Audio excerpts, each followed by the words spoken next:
everybody? My name's Dalton Trigg, and you're listening to the first episode of the Step Back, a Mavs Podcast. I'm here with my co-host, Matt Galatzan, and through the rest of this season and into the future, we'll be bringing you coverage of the Dallas Mavericks from every angle. Matt, how you feeling? Pretty good, man. I'm just watching this, Toronto-San Antonio game. Kawhi getting booed every time he touches the ball. It's pretty funny.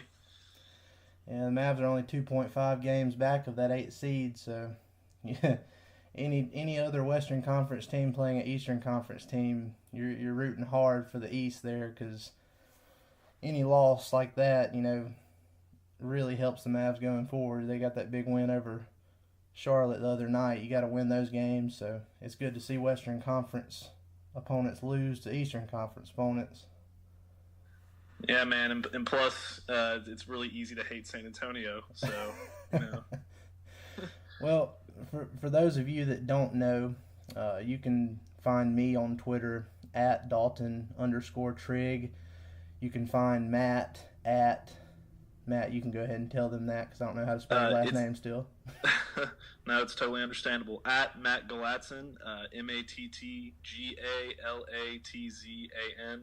I should probably come up with something a little simpler for following purposes, but that's what I got right now, so we'll just kind of roll with it. Yep, it'll work. And for those of you who want to actually follow the podcast itself, we have a new Twitter page set up there. That's at StepBackMavs. Again, that's at StepBackMavs. You can follow the podcast there. We'll be posting links and game coverage, all kinds of stuff there. So, all right, well, we're finally here. It's been a couple of weeks. We've been planning on this in detail, and we finally got it up and going. And I think we need to give a shout out to Tyler Upchurch for our nice new logo. If you haven't seen that yet, you can check it out on our Twitter page. Yeah, absolutely. Tyler does incredible work. He does graphics for DallasBasketball.com all the time. He did all of the work for our podcast stuff, and we can't thank him enough. He does a tremendous job. He's just not only is he a diehard MFFL, but I mean he's one of the best graphic designers I know personally, and hopefully we'll see him get in on the supposed redesigning of the Mavs. Once Dirk retires, I hope he has some kind of say in that stuff, because man, he's talented. Yeah, he really is. I don't know of anybody else who could come up with something better than he could, because I've seen some cool stuff that he's done, and I'm impressed with what he does. But yeah, and if you look at the logo and the name of the podcast, obviously, Luka Doncic has inspired this name, and he inspired the silhouette for our logo there. So there's no question about that. But going off of that, let's just jump right into it, Matt. Mavs blow out the Hornets last night on the road. They start off 2019 1-0. How are you feeling right now? They looked like a totally different team. It was pretty crazy, wasn't it? I mean, Rick even put out a new sort of rotation that was, it was staggered. You had starters playing with bench players instead of the 5-in 5-out thing that Zach LaVine was complaining about in Chicago. And it was pretty fun to watch. I mean, you kind of saw what they were capable of when they were hitting everything on full cylinders, making their free throws, taking care of the ball. Dennis had an incredible night, which I'm sure you're going to talk a lot about here in a minute. Oh, yeah. Luka was very, very good. It might have been their best all-around performance of the year, outside of maybe the Utah game, which was a pretty similar result. So, it's a good way to start the year. Hopefully they'll be able to, keep it going through one of the most difficult back-to-backs you could possibly imagine on the East Coast in Boston and Philly, but we'll get into that a little bit later. Oh, yeah. I don't know. What about you, man? Well, like you said, I'm glad Rick Carlisle decided to shake it up a little bit, because, it just kills... It feels like it kills the momentum of the game when he makes full 5-on-5 subs. Yeah, you've been super passionate about this all year long. I know. I've been wanting to see it. You know, he shook it up a little bit. You saw Dennis and Harrison Barnes in there with the, you know, 3 other bench guys, and you saw JJ in there with the starters at one point. I mean, it just switching it up like that, I think made a big difference the other night. It kept the flow going, and it was really one of the most wire-to-wire wins we've seen for the Mavs this season. You know, outside of that Utah game, which was also a beatdown, but to do it on the road, I mean, that's pretty impressive. Yeah, I thought that was probably the most impressive part, considering everything that they've been through on the road this year. I mean, especially, you remember that last road trip, how brutal that was, losing, I think it was 4 in a row or whatever by single digits, and it was horrible. It was like horrible. 3 of those 4 by 4 points or whatever it was. It was ridiculous, and it kind of got to the point where I was starting to think, God, man, you know, maybe they're gonna not win another game on the road this year. I mean, I know that's ridiculous to say, but like the luck they were having was just stupid bad. And then they come out here, you know, after a frankly terrible performance against Oklahoma City, and completely dominated a playoff team.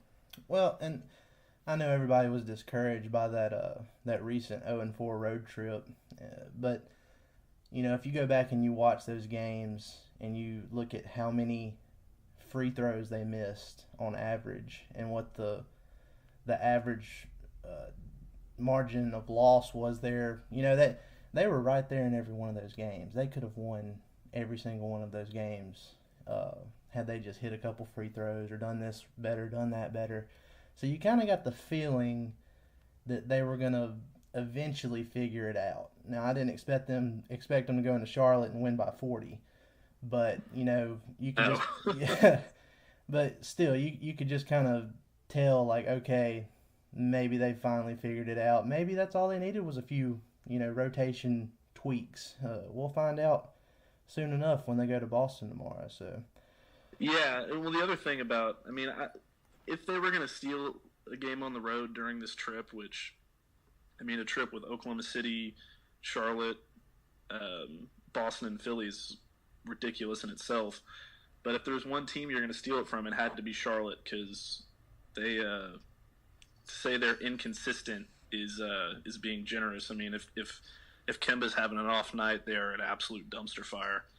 So, you know, it was nice to see them come out and win a game that I thought, frankly, they were supposed to win. And the fact that Kyrie is out on Friday for Boston is huge. It gives them a chance to go in there and steal that one before they have to turn around and play a really, really good Philly team the next night. Although I do agree with you there with the, you know, with it being huge that Kyrie is out. This is the I guess one, they are pretty packed. this is the one team that I look at that roster, and you know, when I see that Kyrie's out, I'm just like, does it really matter? Because I mean, you have Gordon Hayward coming off the bench the other night, and I think I don't know what he put up. I think it was 34 points, 35 points, or something. How ridiculous is that, by the way, that they are that deep of a team, that Gordon Hayward, who they just signed a multi-million-dollar contract a year ago, is coming off the bench. You've got a $30 million a year player coming off the bench in Boston, and the Mavs refuse to bring Wes Matthews off the bench so Maxi Kleber can start because he's making $18 million a year. There's got to be more to it than that. I mean, there's got to be something else in, right? Yeah, I mean, there's a lot more to it than that, but I think that has a lot to do with it. You know, they can't really justify bringing a guy that makes that much money off the bench, even though he is in a contract year. But anyway, we can discuss that at another time. Let's get into this back-to-back going into the weekend, because with the win over Charlotte, the Mavs are 18-19 now. They're 2.5 games back of the 8 seed currently, so they'll go into Boston tomorrow night, and then they'll go into Philly on Saturday night. What do you see happening in these two games? Boston and Philly both scare the hell out of me, especially being on the road. I'll start with Boston. I think I mean, the Mavs beat them earlier in the year. I don't remember if they were. I don't think Kyrie played in that game either. Did he? He might have. I can't. remember. No. This will be Kyrie's second straight game that he's sitting out. Yeah. So they've proven they can beat the Celtics without Kyrie then, and that's good. Yep. If they play the way they did in Charlotte, which will be super hard to replicate, I think they've got a shot. Boston's a crazy place to play, obviously. Jason Tatum can light it up. I don't know if the Mavs have – if Boston's playing at their full capabilities, I don't know if the Mavs have the pieces to defend all of those guys. But they've been inconsistent this year, so who knows what will happen there. And as far as Philly goes, man, I would bet my paycheck this week that's a loss, honestly. Embiid is an absolute monster. Ben Simmons hasn't been a world beater this year, even though his stats are better, so go figure. And they have some problems, but man, Embiid on – I'll say this. How about this? We've lamented DeAndre Jordan all year long for his effort on the defensive end sometimes. Would you agree? Oh, yeah. Yeah. So if he would just put his hands up, it would be a world of difference. Like, right. Even if you're not going to jump, just at least put your hands up, and it'll make us feel better. Right. Yeah. Exactly. So if he doesn't show up and play the way he did maybe against Denver, remember how influential he was in that game. Oh yeah. If he can bring the Denver performance, I'll feel good. But if he brings his usual road performance, it's gonna not go so well for him, because Embiid is probably the closest thing to Shaq I've ever seen in terms of his ability to dominate a game at the center position. I mean, obviously they're totally different players, but I mean, you know what I mean. He's just Goliath, and well, it's really going to be a tough back-to-back for DeAndre, because you've got Al Horford tomorrow night. He can stretch the floor. So, you know, it's gonna take him out of the paint a lot. And then Embiid, I mean, he can stretch the floor. I feel like he's not shooting that great from the 3-point line this year. I'm gonna check up on that. But, you know, he can still stretch the floor a little bit. He can hit those elbow jumpers. It's gonna be a tough back-to-back matchups for DeAndre. Well, here, think about this, is what they had to do against Anthony Davis. Starting Kleba, maybe they go that route again against these teams where they have the stretch big, and they kind of just, you know, leave DeAndre in and around the paint, and, you know, defend against drives. And when they try and stretch out the big guy, that, you know, Kleba's the one that follows him out instead of DeAndre. I mean, that's got to be something they've got to at least be thinking about. I mean, at least I would. Another thing I'm looking at, Celtics game, the first time they played, Mavs won at home. That was the first game Doncic started at point guard, and he had that insane up and under three from like 35 feet out, it felt like, on Kyrie Irving. Well, Kyrie's out this time, but Dennis is back. You know, Kyrie and Dennis had a little bit of jawing going on last year in those matchups, so I'm interested to see how both teams play with the tables turned a little bit. You know, the Mavs have Dennis back. Boston has Kyrie out. Let's see how it goes. I mean, in Charlotte, that was the first game this season that the Mavs were 100% healthy, and it went pretty well. And they that's true. They switched up the rotations a little bit, got a big win. Let's see if they can keep it going. I'd say that anytime you're doing a back-to-back on the road, you have to. I mean, obviously, you want to win both games. It's tough. It's tough. Yeah, you gotta.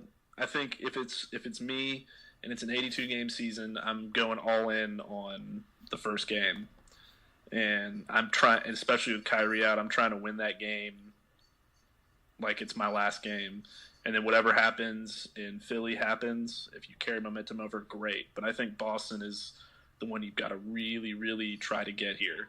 No, and I mean, I don't want you to think I'm being delusional here. I know what the Mavs road record is this year, and I know that they haven't won a game on the second night of a back-to-back all season. But I could see them winning both of these games. I mean, and the reason I say that, even if they do go all out in this Celtics game, and then the next night in Philly, the Charlotte game, they played so well that all the backups, even the guys that don't get to play that much, they got a lot of time out there, and they played almost as well as the starters did.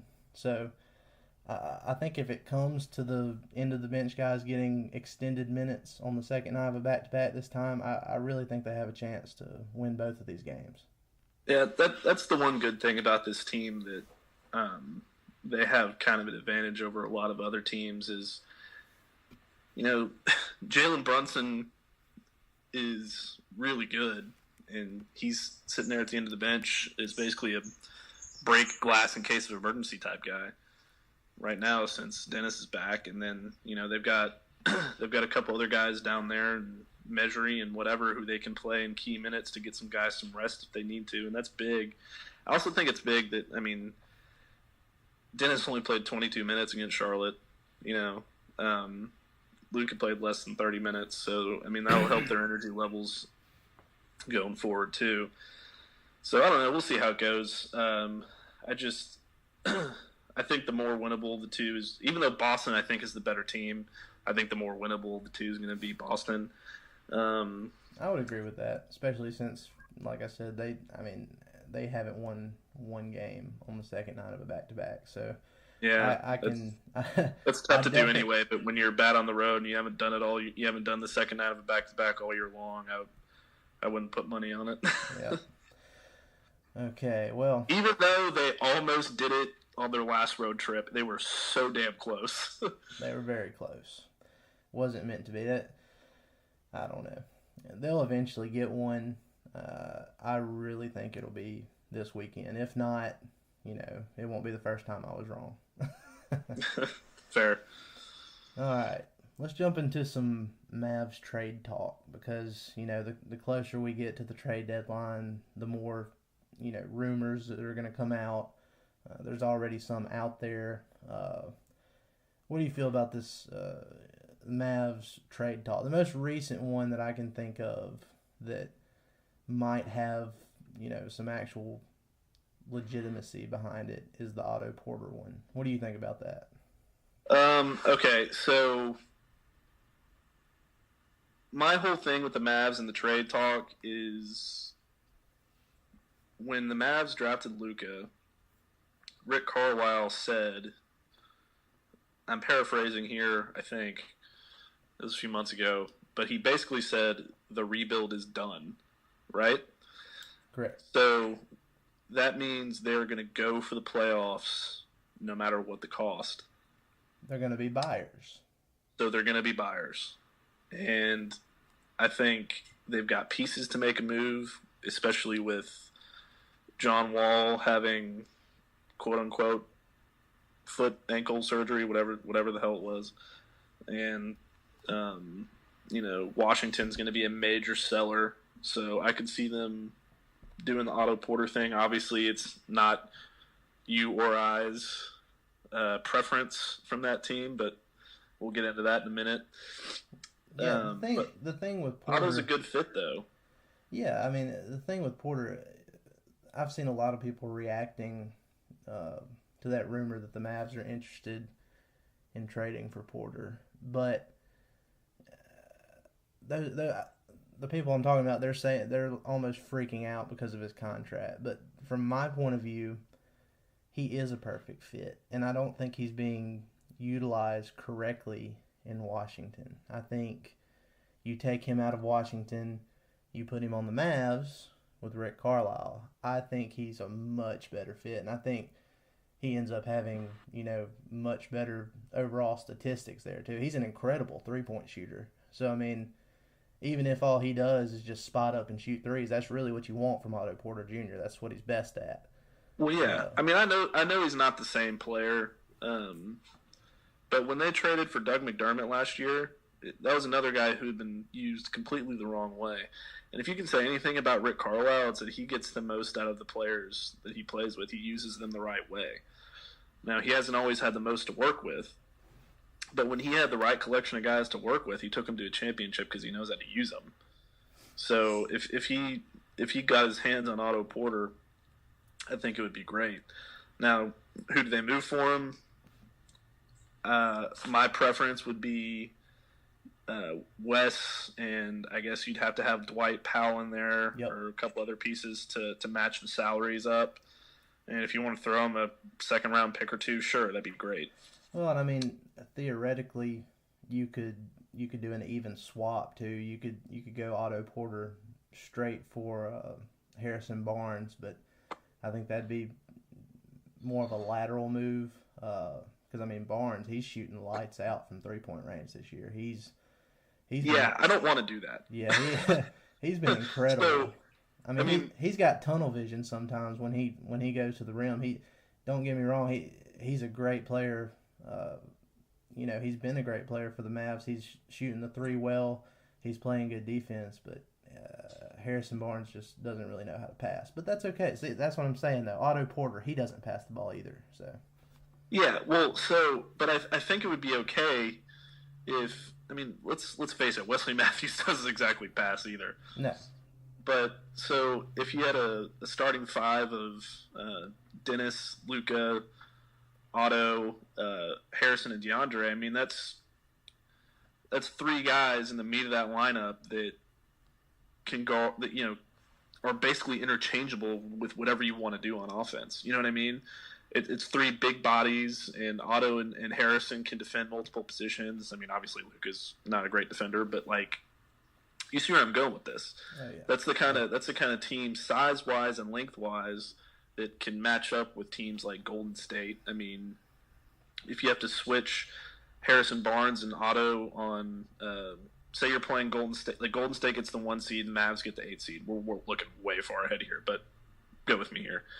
If that's the playoff series you get, then I mean that's two guys that you could throw at Kevin Durant, and then the other guys following Klay Thompson around, and I mean that's huge because I don't think Wes can be counted on for that anymore. No, that Wes, I don't want to go too far off subject here, but I don't understand on some nights why they have Wes Matthews on the other team's best player. Because it's his rep. I mean, it's his rep, but I mean, it's almost like they're punishing Wes for something. Because he'll make a good defensive play every now and then still. He's still, he'll still have these bursts every once in a blue moon. But for the most part, it's just like, man, they're just like killing him down there. But anyway, but for every one of those, I won't try to go too far deep into this either, but for every one of those 1 or 2 defensive plays that he makes, he has 10 bad other ones. Right. I mean, they just have him doing way too much, and he's another guy. He's shooting. If he finishes the year shooting the three the way he has now, I'm pretty sure that's going to end up. Let me see here. He's shooting 38.5% this year. That's going to be pretty close to his career high, I believe. That his career high is 39.3, 39.8. Yes, I mean he's right there. He's back to where he was, when he was in Portland before he tore his Achilles. So that's what he's best at. He's a catch and shoot 3-point shooter. He used to be a 3-and-D guy. He could still be a 3-and-D guy. I just don't think he needs to be a starting 3-and-D guy. But there's teams out there who could use him, I think, a lot more than the Mavs could, and I think he's done well here and whatever. But with the kind of ammo that an expiring contract brings to the trade market, with teams trying to offload players and rebuild and whatnot, you got to pull the trigger on that, man. You just have to. And that's a hard thing too, trying to gauge or trying to determine what Wes Matthews' actual trade value is, because he's an expiring contract, and he's a big expiring contract. So, if you're gonna trade him, you're gonna have to have some kind of big amount of salary coming back. So, ideally, you'd like it to be a star, but I mean, who's gonna trade a star with Wes Matthews being the centerpiece of a trade? I mean, well, he doesn't necessarily have to be the centerpiece. I mean, he could be the salary match. I mean, your centerpiece, if you really want to go out and get somebody big, the centerpiece could be a draft pick or two. You know what I mean? Yeah. It doesn't have to be Wes as the centerpiece. It could be Wes and Dwight, which is a pretty good combo of players who will be off the books quickly, but can also help your team. And then you throw future picks in there to get the guy to put you into the playoff race now. Yeah, and I mean, we'll branch off of that and talk about another Washington Wizards player. Now, this isn't anything that's been rumored with the Mavs. This has just been me and you, dreaming about this for a long, long time now. But Bradley Beal, he's their most attractive asset out there. He's who we would ideally by far. He's who we would ideally want to end up on the Mavs if they could somehow pull off that miracle. Now, if the most attractive asset they could send back would probably be Dennis Smith Jr. I'm at a, I'm just kind of at a pass there now. I don't want. If it came down to that, I still don't think the Wizards do it. But if it came down to that, I'm not trading Dennis because he's 4 years younger. He's proven this season that he's a legitimate 3-point shooter now. He's been great at the three this year. I mean, he's made huge steps, and it's just going to get better. Especially on his catch and shoot threes. He's unconscious when he catches and shoots it from deep. But more surprisingly, he's become probably the Mavs' best perimeter defender. What he's lost in offensive production this year from his overall stats, he's made up on the defensive end. He's transferred that energy over there, and it's really shown. So, I mean, even if the Washington Wizards said, we will trade you Bradley Beal, but we want Dennis, I'm really not sure I do that right now. 3 weeks ago, I would have crucified you for saying that because, I mean, Dennis was inconsistent and I was getting frustrated with it. But the more he's been in the lineup with Luka and the more they find their chemistry, man, I'm not so sure I disagree with you anymore. Well, the steps that he's taken defensively, like you just mentioned, from being pretty much a liability. Let's be honest, he was kind of a liability on the defensive end last year. It's night and day difference year. It's incredible. To this year. It's absolutely incredible.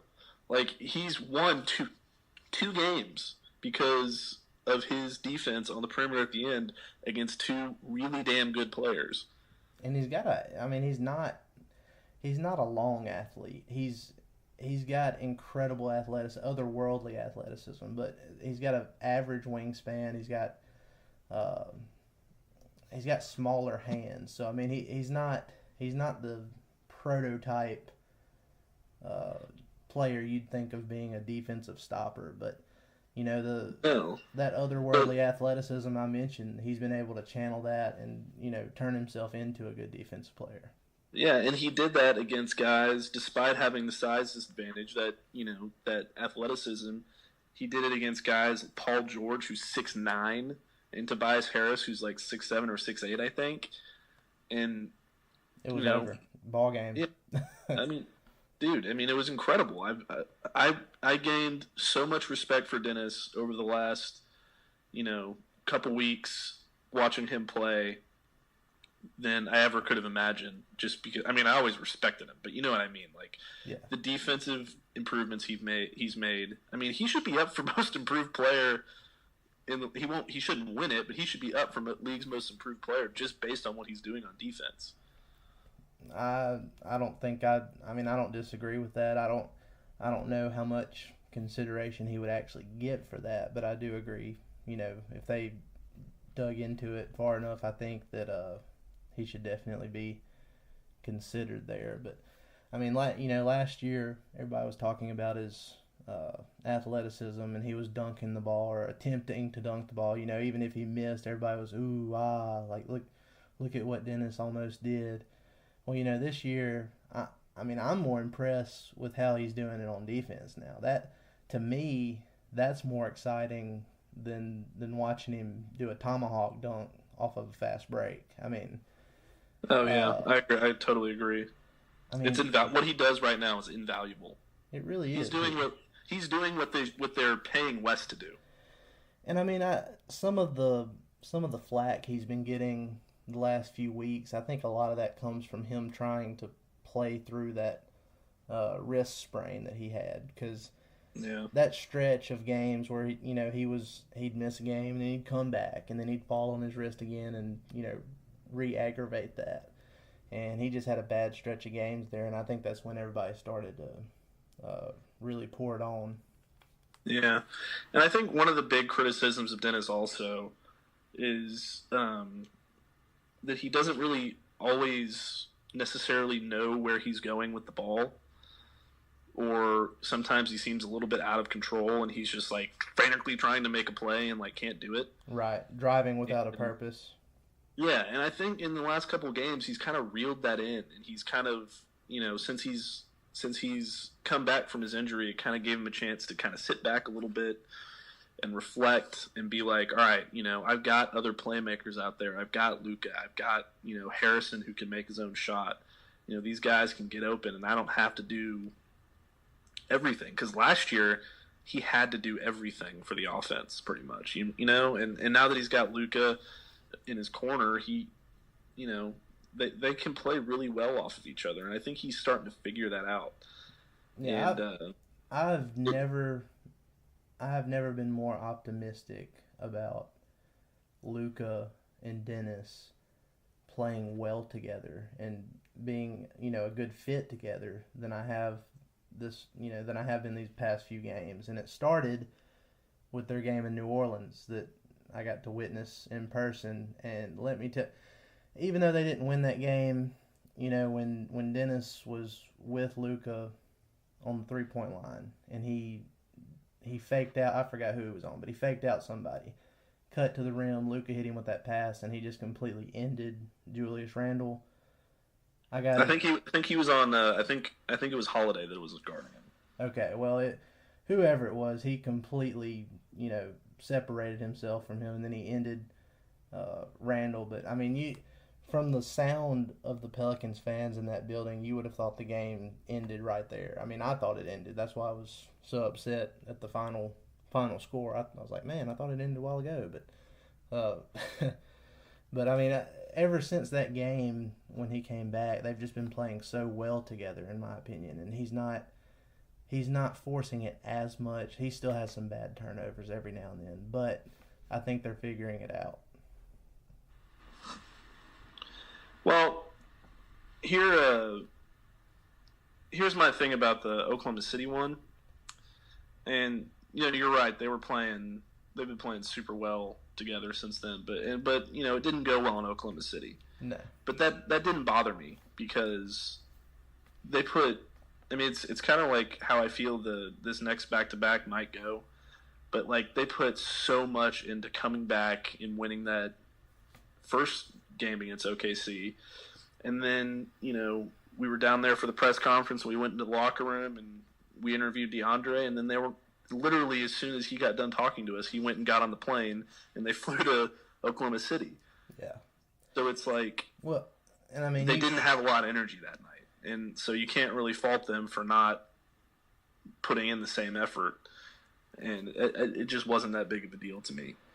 Well, this, and anybody else that follows along with me on Twitter probably knows this too, but I tend to be overly optimistic at times, I guess some people would say. But that's fair. Even on with that Thunder back to back, playing them at home and then going straight to OKC and playing them again, I pretty much knew that was going to be a loss, that second one, especially when Russell Westbrook went, I think it was 4 of 22 from the field.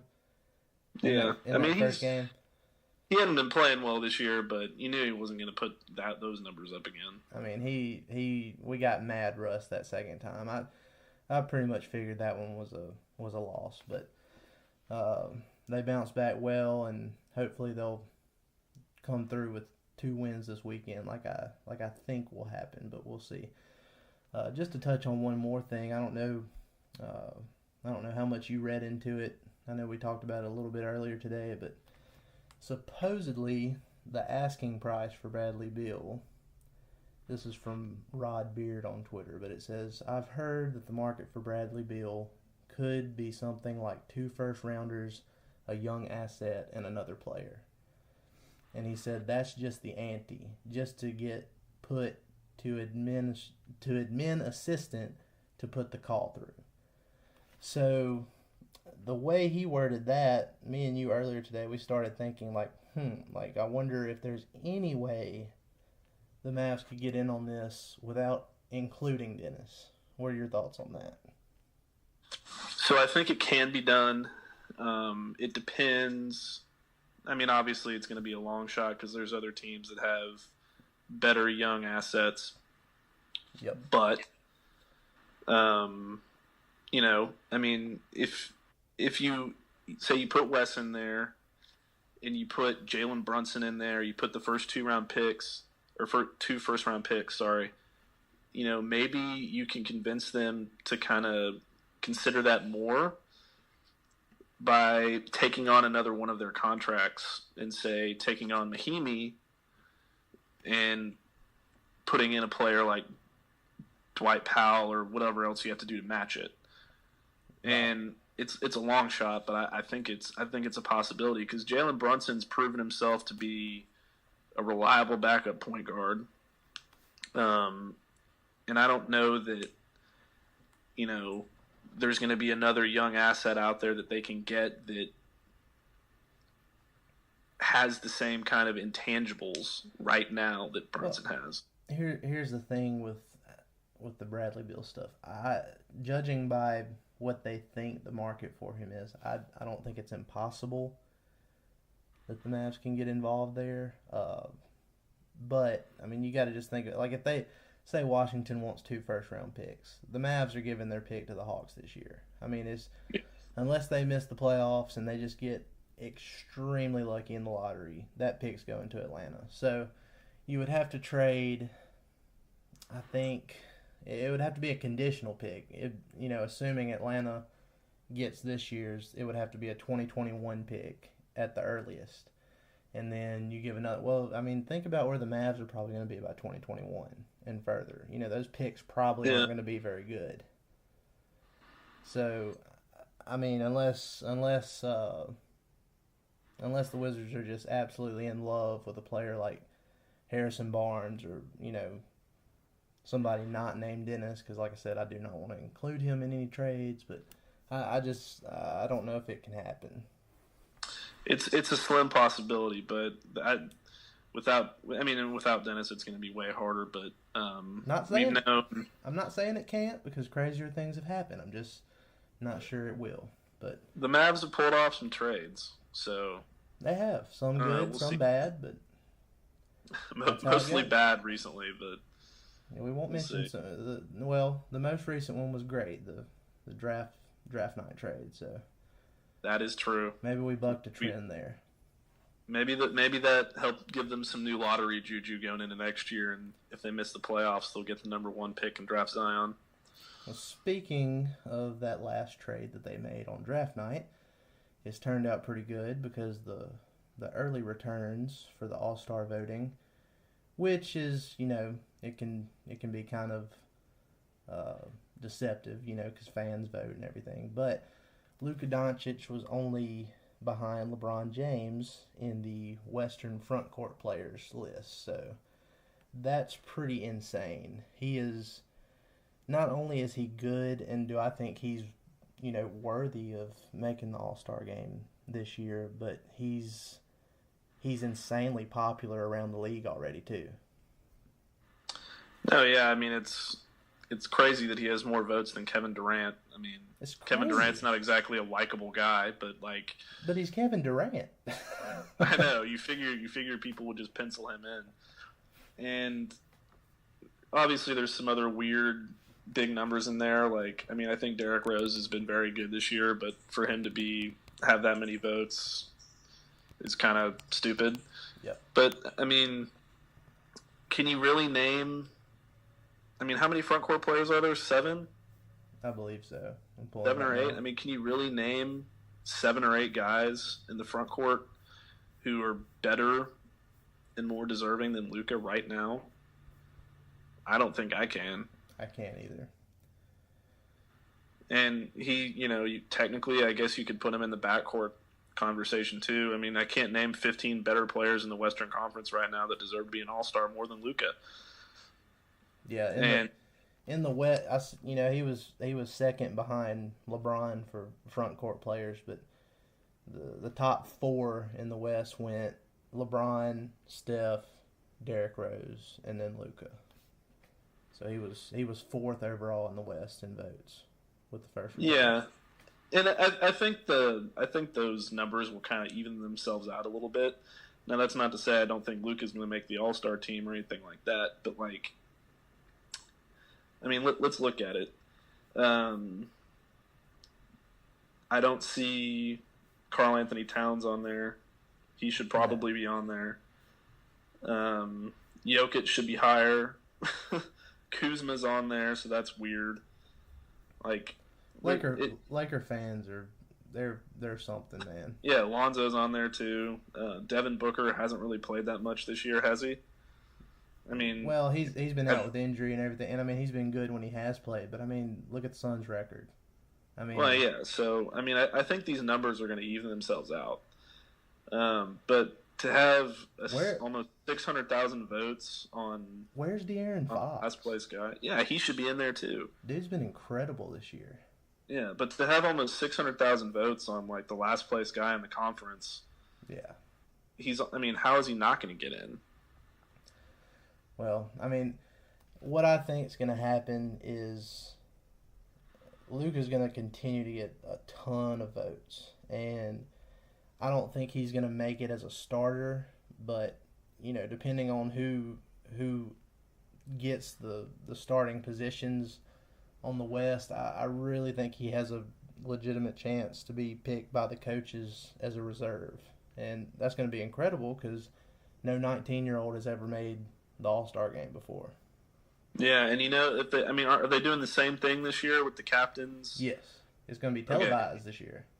Oh, okay, so there you go. So who's going to pick Luka? Oh yeah, he's already said he wants to play with him. Who would have thought when we heard those comments? I think it was a week or so ago, but who would have thought that Luka was actually talking about playing with him in the All-Star game and not, actually on his team later down the line? Yeah, I mean, I think that's going to be really cool. I don't think there's any way he doesn't make it. Now, the more I think about it, he's got to make it, and he's going to play with LeBron, and that's going to be fun.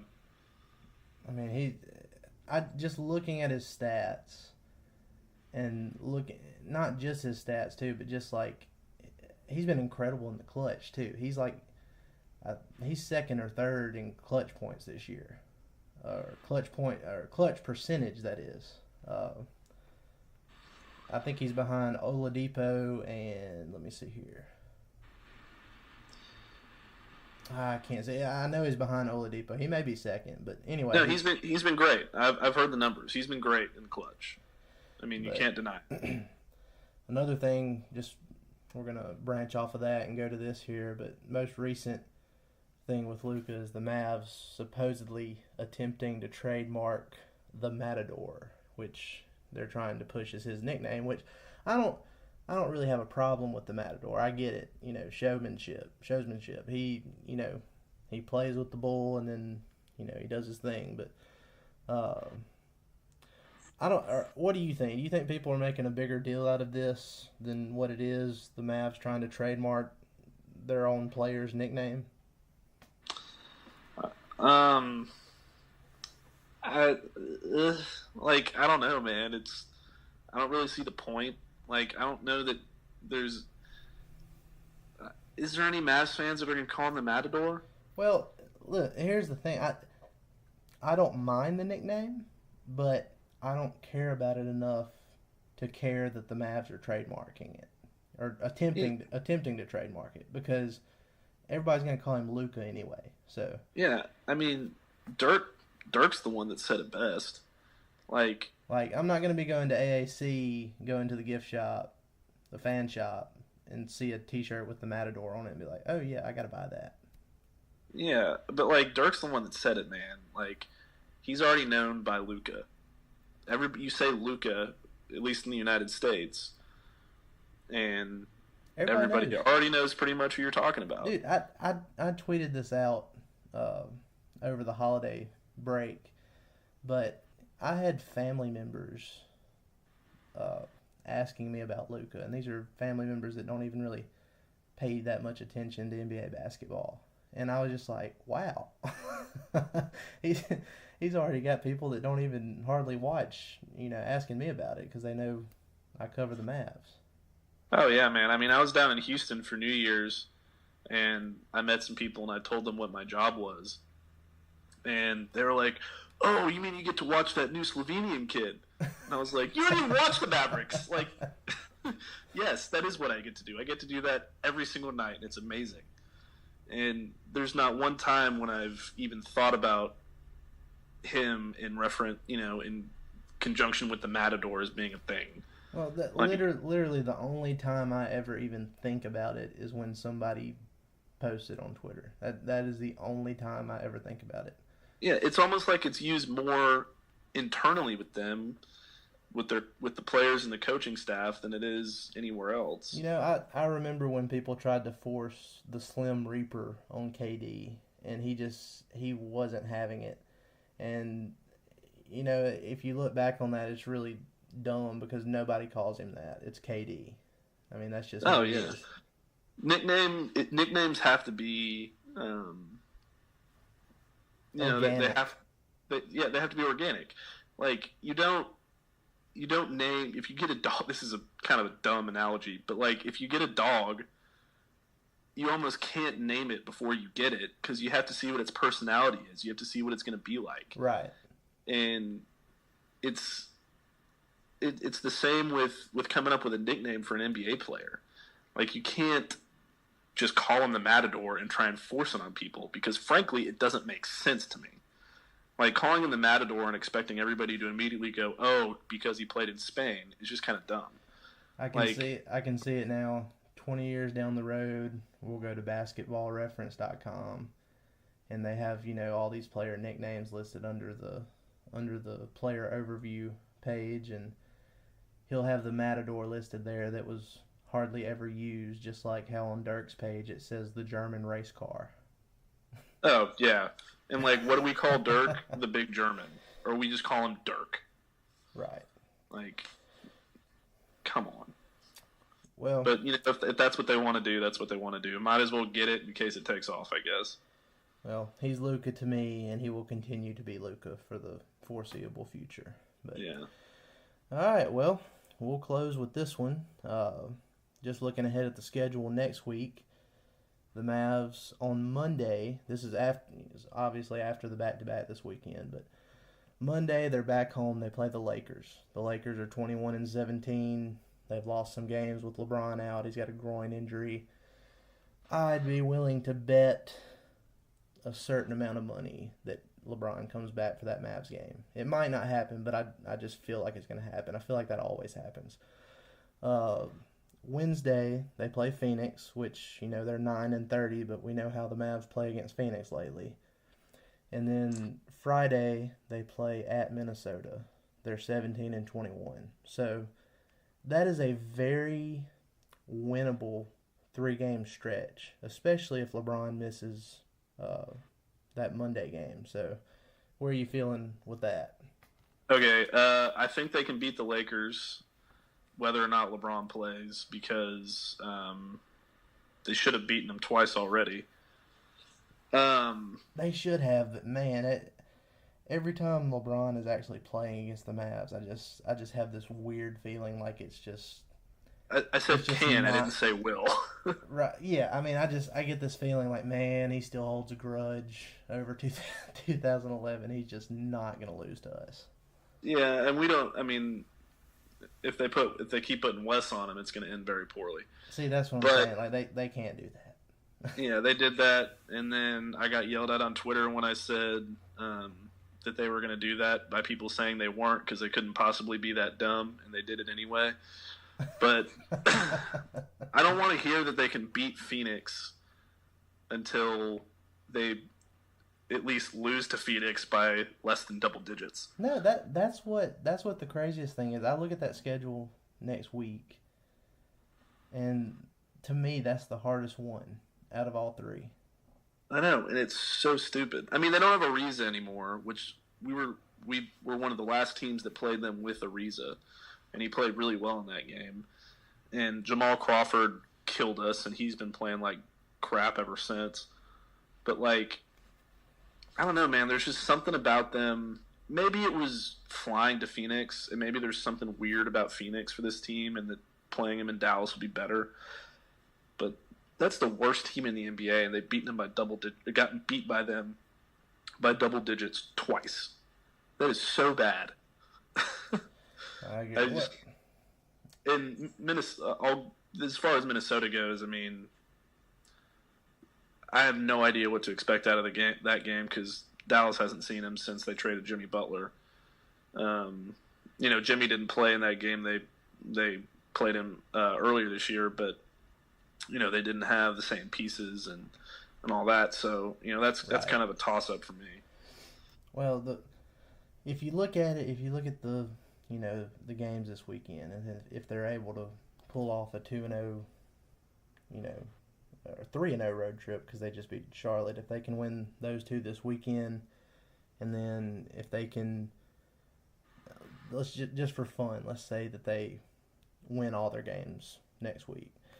Because if you look at it, when they started the season out so rough, they were like 2-7. They blew out the Washington Wizards, and then that started a stretch where they won 9 of their next 11 games. Yeah. So let's just say they go on another streak. Let's say they win these two this weekend. They beat Boston without Kyrie. They beat the Lakers with or without LeBron. They beat Phoenix, beat Minnesota.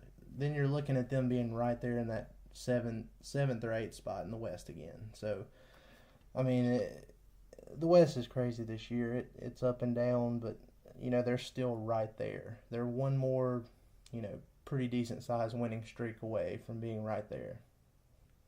No, yeah, I totally agree. They could. I mean, you kind of mentioned it. They could use the Charlotte game as kind of the springboard, like they used the Washington game, and that would be great.